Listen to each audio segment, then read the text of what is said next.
खलाई शोबे में इसरो ने एक लंबी छलांग लगाई है। चंद्रयान 2 का लैंडर ऑर्बिटर से अलग हो गया है और ये 7 सितंबर को अलसुबह चांद की सतह पर लैंड करेगा। चंद्रयान 2 चांद से सिर्फ 109 किलोमीटर दूरी पर है। यह ऑर्बिटर चांद की सतह पर साल भर के करीब मुख्तलिफ काम अंजाम देगा।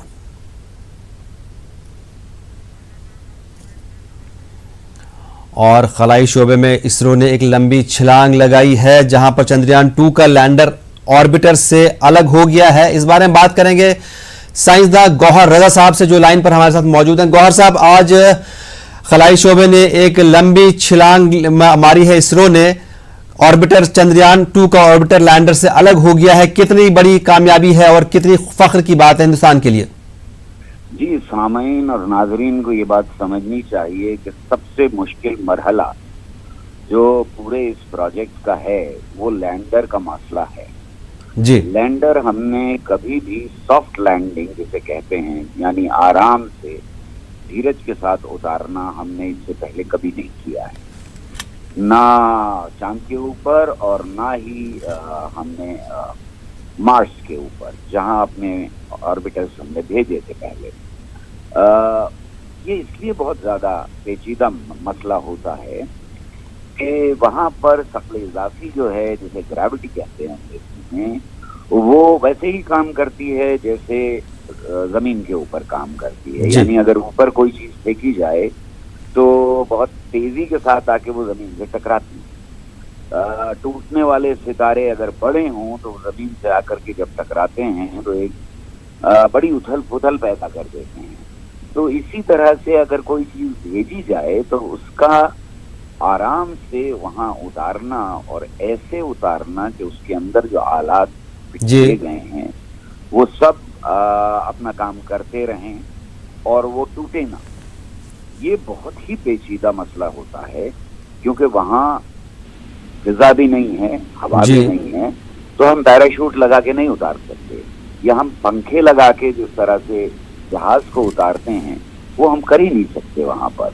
यानी अगर जहाज भी जाएगा तो वो जाके टकराएगा और टूट जाएगा। उसके लिए हमें ईंधन खर्च करना होता है जो अपोज कर सके वहां की ग्रेविटी को, और ये ईंधन अगर ज्यादा खर्चा होगा तो जाहिर है कि वो चीज उतरेगी ही नहीं, और अगर कम खर्चा होगा तो जाके टकरा जाएगी। ये ईंधन का अगर डायरेक्शन यानी सिमत अगर थोड़ी इधर उधर हो जाए तो जिस जगह हम उतारना चाहते हैं वहां नहीं उतरेगा। तो ये चीजें, ये मसले जो हैं मामले को बेहद पेचीदा कर देते हैं। इसीलिए जो उसके अंदर आर्टिफिशियल इंटेलिजेंस का प्रोग्राम सेट किया गया है वो वहीं पर ही फैसले लेगा इन सारी मसलों को पर उबूर हासिल करने के लिए, इन सारी पेचीदगियों के ऊपर उबूर हासिल करने के लिए।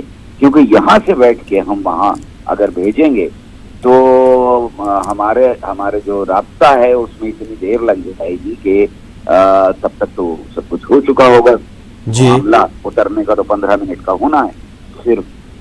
तो ये पेचीदगियां अब इतनी बढ़ जाएंगी कि सारे साइंटिस्ट जो हैं, सारे टेक्नोलॉजिस्ट जो हैं इस वक्त इसरो के, उनके रोंगटे खड़े होंगे, वो सांस रोके हुए देख रहे होंगे कि अब आने वाले वक्तों में 2-3 दिन में क्या होने जा रहा है।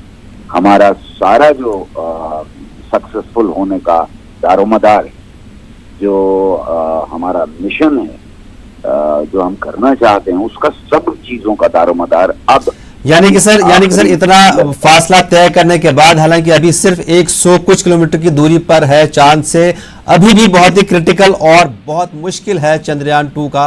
और इसको बहुत मसला यही सबसे मुश्किल अब जो मरहला है वो इस पूरे, क्योंकि बाकी सारी चीजें हम कर चुके हैं, हमने उबूर हासिल कर लिया, हम अच्छी तरह से जानते हैं क्या क्या करना है। ये हमने अभी तक नहीं किया था और ये पहली बार करने जा रहे हैं, तो ये सबसे ज्यादा पेचीदा मसला है। तो सर, मैं अपने नाजरीन के लिए एक थोड़ी सी छोटी सी जानकारी आपसे लेना चाहूँगा। चंद्रयान 2 जब चांद पर उतरेगा उसके बाद 1 साल तक ये चांद की सतह पर रहेगा, तो वहाँ एग्जैक्टली चंद्रयान 2, सिर्फ अपने नाजरीन की जानकारी के लिए, क्योंकि आपसे बेहतर कोई जानकारी दे नहीं सकता हमको इस वक्त, तो क्या इसका एग्जैक्टली क्या काम रहेगा? देखिए, ऐसा है कि जो रोवर है जो वहां पर हमने एक मोटर की तरह की मशीन भेजी है, जी जो बच्चों के खिलौने जैसी दिखाई देती है, उसमें वो तो उसकी जिंदगी तो 14 दिन है, जी उसकी जिंदगी साल भर नहीं है। ऑर्बिटर की जिंदगी साल भर है, लेकिन जो हमारा रोवर वहां उतर रहा है उसकी जिंदगी 14 दिन है, क्योंकि वहां एक दिन हमारे 14 दिन के बराबर का होता है। तो वो सूरज की रोशनी में ही काम करेगा जी और फिर इतनी सर्दी बढ़ जाएगी कि शायद वो दोबारा आंख न खोल सके। अगर वो दोबारा आंख खोलता है 14 दिन के बाद, जी तो ये हमारे लिए बहुत बड़ा बोनस होगा, ये बहुत बड़ी बात होगी। वैसे इसके लिए हमारा मिशन तैयार है नहीं, हमने जो तैयार किया है वो 14 दिन वो वहां पर आदाद शुमार और डेटा इकट्ठा करेगा। ऑर्बिटर की जिंदगी लंबी है, लेकिन वहां करने के लिए हमारे पास जो एक्सपेरिमेंट हैं उनमें हम ये जानना चाहते हैं कि वहां मादनियात क्या हैं। जी चांद की सतह उस इलाके में जहां उतरेगा ये और 500 मीटर चलेगा, वहां पर क्या हो रहा है, वहां पर किसी तरह की हरकत जमीन के अंदर है या नहीं है, वो मापी जाएगी। वहां पर जो एटमॉस्फेयर है, जी जितना भी जैसा भी जिसमें हवा शामिल नहीं है, वो कैसा है और उसमें किस तरह की तब्दीलियां होती रही हैं, ये एक्सपेरिमेंट्स हैं जो हम करने जा रहे हैं।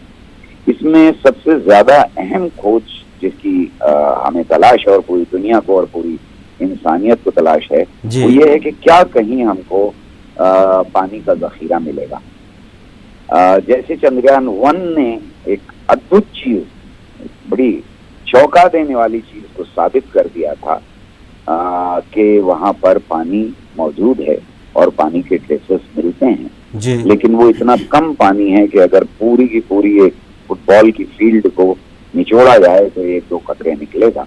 पर पानी है, ये बहुत बड़ी बात है, और पानी बनता और एवेपोरेट होता रहता है, अवखरात में बदलता रहता है, इसलिए बहुत कम है वो वहां पर।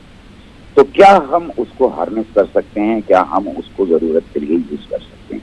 और अगर कहीं वो जखीरे में इकट्ठा हो गया है, तो फिर ये समझिए कि जितनी हमारे सामईन ने किताबें पढ़ी हैं या फिल्में देखी हैं, जो जखीरे तलाश करने वाली, जो दौलत तलाश करने वाली, जिसको वो खजाना तलाश करने वाली फिल्में हैं, उन सबसे बड़ी खोज होगी और बहुत अद्भुत खोज होगी। जी जी, बहुत शुक्रिया गौहर रज़ा साहब इस तमाम तर जानकारी के लिए। आपने हमारे नाज़रीन को बहुत ही अच्छी जानकारी दी। खलाई शोबे में इसरो ने